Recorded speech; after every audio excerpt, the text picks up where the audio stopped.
শীতের এই কুয়াশা ঢাকা সকালে আজ আমি চলে এসেছি প্রকৃতির এক অসাধারণ জায়গায়, খেজুরের বাগানে, যেখানে ভোরের আলো, পাখির ডাক আর খাঁটি খেজুরের রস মিলিয়ে এক অন্যরকম অনুভূতি। চলুন আপনাদেরও ঘুরিয়ে দেখাই সেই সুন্দর খেজুর বাগান।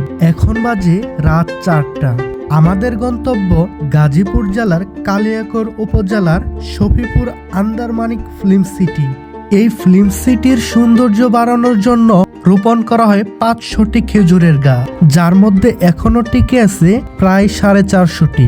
আর এটা দেখার জন্যই সারা বাংলাদেশের অনেক প্রান্ত থেকে ছুটে আসছে হাজারো মানুষ, কিনতে আসছে লিটারের পর লিটার খেজুরের রস। যেখানে ভোরের আলো ফোটেনি, পাখির কলকল শব্দ এখনো শোনা যায় না, সেখানে লম্বা সিরিয়াল রস খাওয়ার জন্য একদল মানুষের। তাদের মধ্যে আমি একজন। সেটা অনেক ভাইরাল জায়গা, যেখানে আসতে হলে ভোর 4টার আগে আসতে হবে, তা না হলে খেজুর রস পাওয়া একদমই দুষ্কর। চারিদিকে পাখির কিচিরমিচির, মানুষের কোলাহল, দুপাশ দিয়ে বয়ে যাওয়া শত শত খেজুরের গাছ, এজন্য এক প্রশান্তির জায়গা। এখানে আসছি সকাল 4টার সময়, এখানে রস খাওয়ার জন্য আসছি, কিন্তু এখানে কয়েক হাজার লোক। আমাদের মনে হয় আমরা 4টার সময় আসছি, এখানে 2টা থেকে লোকের সমাগম দেখা যাইতেছে।